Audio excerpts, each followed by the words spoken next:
Hey guys, my name is Eli Feiner and this is the Growth Lab channel, where we talk about marketing, positioning, and sales for software developers. So, you're taking a shower and suddenly this fully formed idea pops in your mind, a literal shower thought. It's a culmination of years of experience, dozens of books, hundreds of videos, and many, many hours of random tinkering. This is it, you think. This is the app that will finally make it big. This is the one that will take you out of the misery of a 9-to-5 job and into the glamorous space of financial freedom. Absolutely everyone will want to use this. How could they not? It's brilliant, isn't it? Well, it might be, but building it, bringing it into the market, and generating enough revenue to sustain yourself, let alone get rich on it, that's still going to be difficult. Very difficult. As a bootstrapper, you have some limitations. You have limited time. You either work at a job and only have a few hours a day for your project, or you're fully committed, but only have a few months of runway to get this thing off the ground. You have limited financial resources. You may have some savings or even a small sum from friends and family you can put into this, but probably not millions. And you have a limited supply of motivation too. If your idea doesn't take off within a few months, you'll probably feel the urge to switch to something else. So here's the challenge. Your idea for an app that can be used by millions of people, but you can't reach millions of people within your budget and your time frame. So where do you start? Most people start with the so-called getting the word out. They talk to some friends who might be interested, they write a tweet, they post a blog, they publish something on Indie Hackers or on Hacker News, they put up a landing page and maybe even put some money into an ad on Facebook or Twitter. This seems like the right thing to do. After all, this is what other successful indie hackers have done. It should work for you too, right?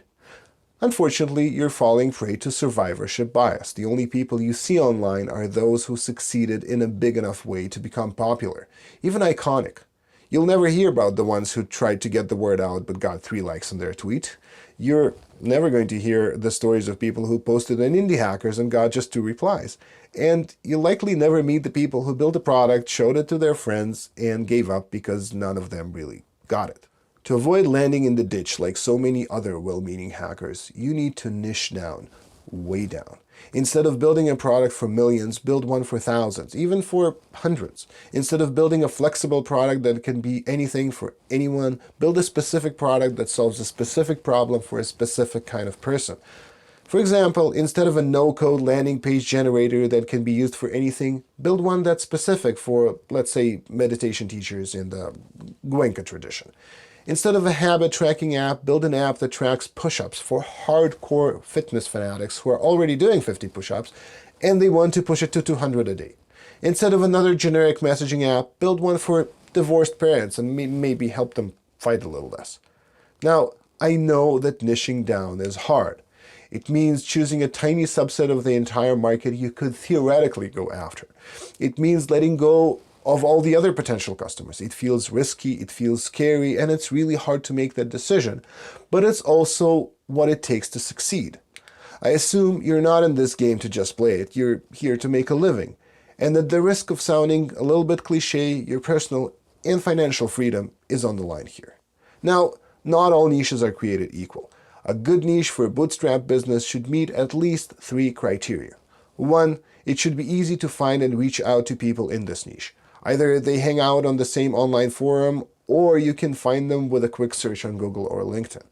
2, they should both have the problem you're solving and be aware that they have that problem. As this old cartoon points out, everybody needs a swift kick in the butt, but not everyone knows this. And 3, they should have money. Yeah, it's uncomfortable, but your first bootstrapping business isn't likely to be the one that saves the world. If it works, on the other hand, you'll have plenty of time for other ventures that could do just that. Now that you've chosen your niche, spend a few weeks fully immersed in it. Talk to people, understand their problems, figure out how your app can be morphed to serve them. Pretend this is the only group of people you ever serve with your app. Commit. Hell, even buy a different domain. You buy one every other week anyway, right?